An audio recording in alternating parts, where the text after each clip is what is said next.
Okay, so welcome to the Tea and Timbits podcast. I'm Andy, coming to you from the United Kingdom, and we hadn't planned who was going to start the episode. And I was frantically trying to figure that out. And I'm Scott, and I am in Canada. I think you are actually hosting, Scott. So you go ahead, because I'm going to tell the story, so you can host. I think it works the other way around, but anyway. Welcome to Tea and Timbits, everybody. This is a podcast on international perspectives on business development to help you prosper. I gave the tagline wrong. Global perspectives. But is global not the same as international? Well, it is, but I mean, it's a tagline and it goes with the thing. So, I see. Yeah. We're batting 1,000 here. Do you know what that means? No. In baseball, America's pastime, which we play a lot of in Canada as well, and my son is obsessed with. If you hit the ball every single time you're up to bat, if you get a hit, and there's a whole other definition of what a hit actually is, you would bat 1,000, and then every miss after that takes down your percentage. So it 100% is accuracy, efficiency at hitting the ball is actually 1,000. They add another multiplier on there. So people's batting averages are actually referred to that way. So I see. There you go. And everybody else listening on this side of the pond just tuned out. We are going to talk more about sort of our marketing theme this week. And this episode is going to be a little bit more about that reminder to be introspective. One of the techniques that we've both used is a marketing self-assessment. We'll get into that. But before we do, and so that I can stop rambling, Andy, share your story. Well, it's an interesting story for me personally, and I'm not sure whether the listeners will think so too. But I was recently situation than you think. But you reckon? Yeah, okay. I was recently blocked out of LinkedIn, and why? Well, this was because a hacker had attempted to gain access to my account, and LinkedIn were very good, and they noticed this and did something about it, and they suspended the account, and they notified me that they had done this.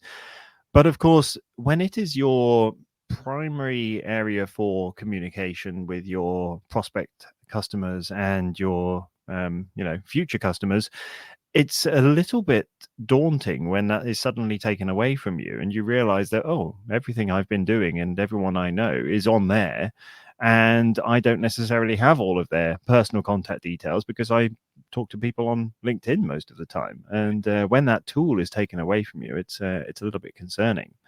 They were not the quickest at getting it back up, but they have done now, and it is back online, and I just need to get back into actually using it.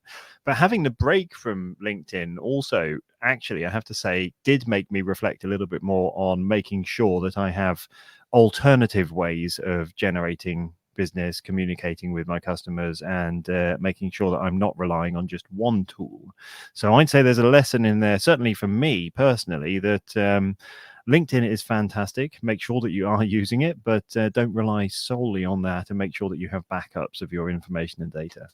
But I think also so I discovered that you were missing because I went to tag you in one of our That's episodes. Right. Yeah, I think it was almost the same day that I'd been notified about it. Yeah, I was like, what? Where did Andy go? And then I was like, what have you done, you fool? I sent you a text and I was like, hey, dude, you're not on LinkedIn. What gives? And it took quite some time for your account to come back. It was probably I think it was like a week and a half or 10 days or something. Yeah, I thought it was more than that. But you've also decided to sort of, with your reinstatement on LinkedIn, be a little bit more intentional about persona on different social media platforms, which sort of follows on our last episode of personal branding. Well, it does, and I think the biggest challenge I have is, and I've had for many years, is that I'm sort of balancing two worlds. I've got the world of the heavy metal and the punk, and then I've got the corporate world, and those two things don't overlap. Well, they do actually in some ways, because I have a personal opinion of well, a personal slogan, I suppose, of "Be bold, be brave, be different," and that's sort of kind of adopting that punk rock mindset and that uh, attitude and bringing it into business, which isn't always welcome. But the places who are, those are the ones who thrive. Doing something different, being willing to challenge the norms, and being willing to step outside of the comfort zone is where the good stuff is, and that's where success will thrive.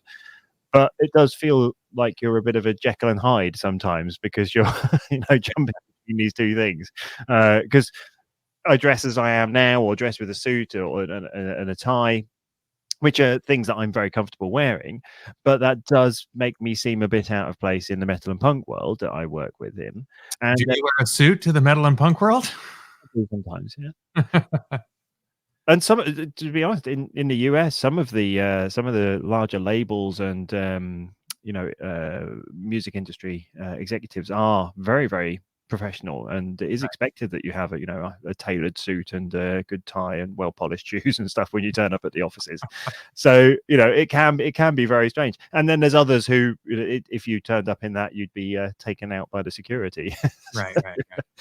So it's all about that balance and about understanding where you are. I know we've gone way off topic now, but in a way not, because I think marketing self-assessment starts with a bit of the personal branding as well, and knowing who you are and who you are in certain environments and how to represent yourself in the right way is very important. I mean, I'm very comfortable in a sawn off t-shirt showing off tattoos and stuff, as much as I am wearing a suit and tie, and I'm comfortable in both those environments. But it's not always easy to balance that, and certainly digitally to get that message across that you're not just one thing or another, you are both, is sometimes very difficult. Right. Yeah. Well, I think you do it pretty well, and welcome back to LinkedIn. Thank you. So let's get into that conversation about marketing and self-assessment. What do you think you'd like people to take away from this conversation?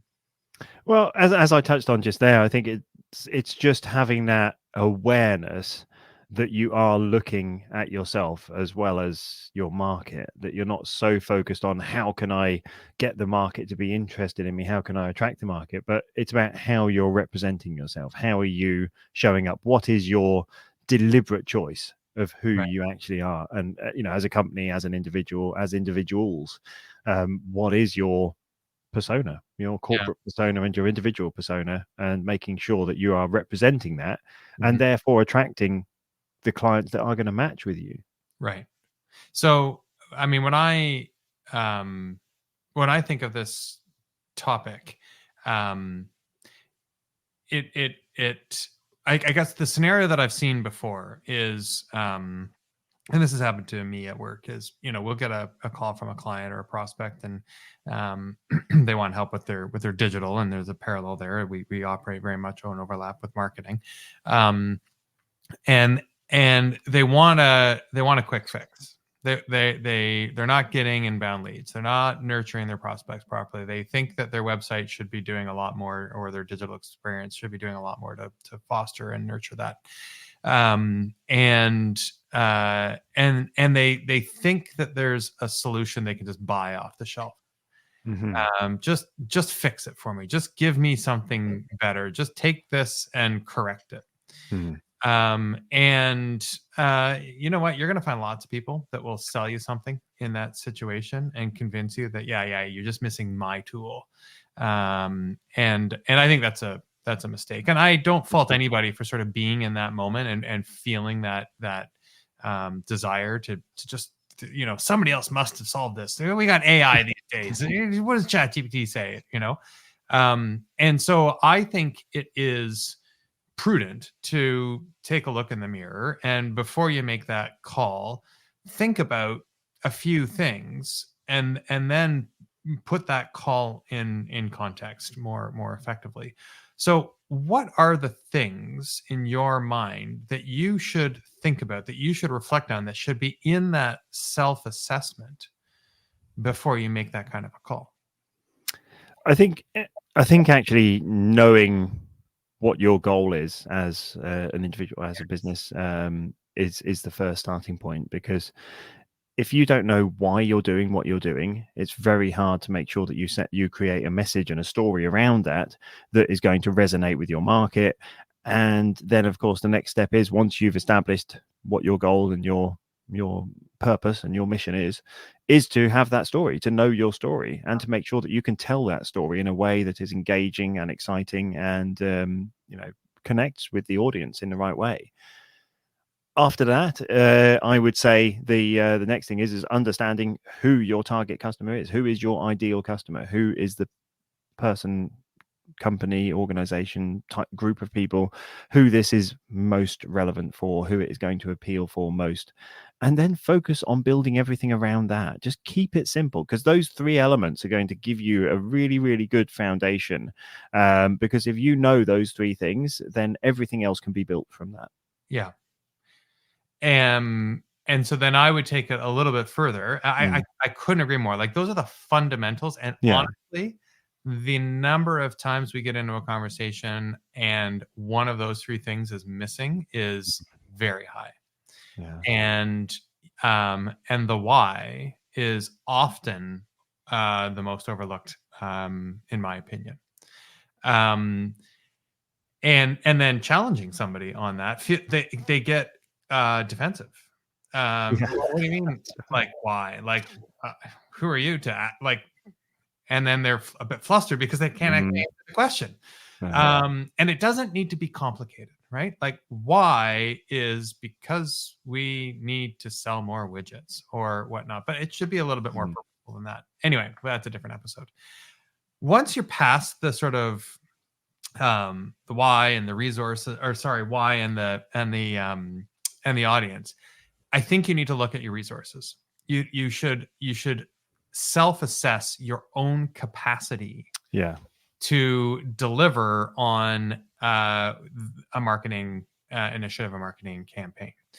And when I say capacity, there's a few components to that. One, do we have the people available? I might be outsourcing this perhaps, or maybe this is somebody putting a campaign together internally. Can I do this? But not just can I do it, but can I then also manage the result? Can I follow up? Can I execute the campaign? And two, do I have the physical infrastructure at my disposal? Do I have the right equipment? Do I have the right software? Do I have, and I guess to a certain extent, the right budget? And so before you kind of go fishing for, or go out asking and exploring, for options and new ideas, or just start it even with your own team, you could get your own team to do kind of this thinking as well.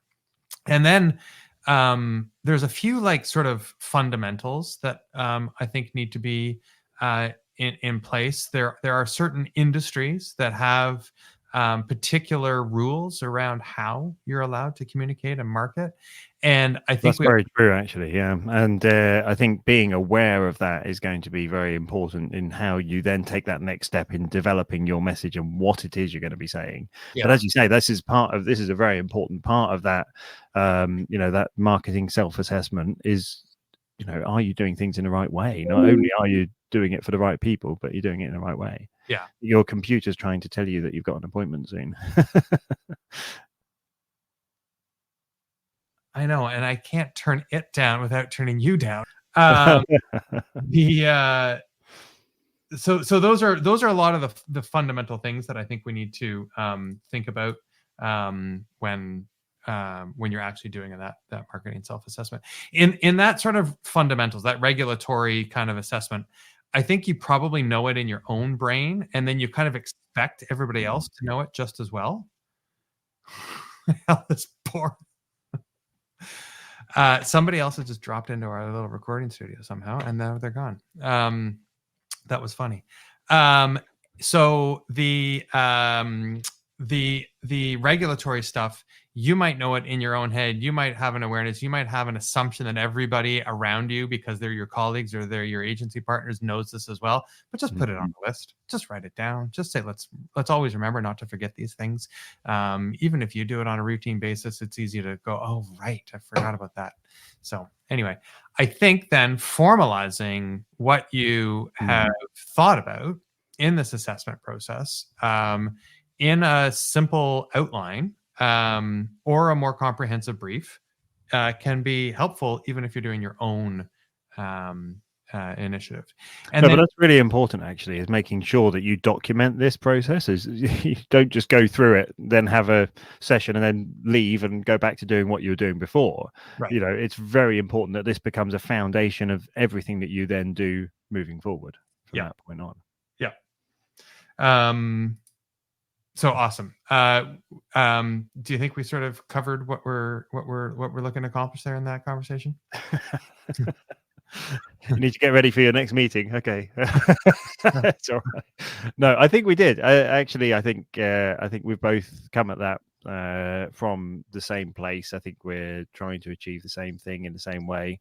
The key message is just make sure that you do it. You know, get those foundations in place and then start looking at the details on the how, and then start doing it. Well, and I guess making sure that you're doing it. Yeah, like so, and it also just, I think, gives you a more robust capacity to get some of your marketing initiatives done.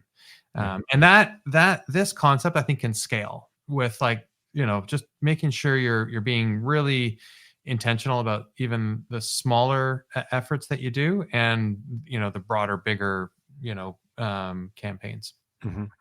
Yeah, agreed. Thank you very much, Scott. That was thanks, really good.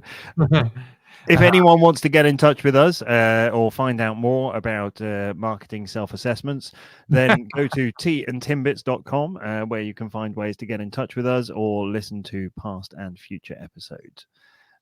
Anything else, Scott, to add to that? That's been fantastic. Thanks for chatting, Andy. Thank you very much. Have a great day. Thanks, everybody.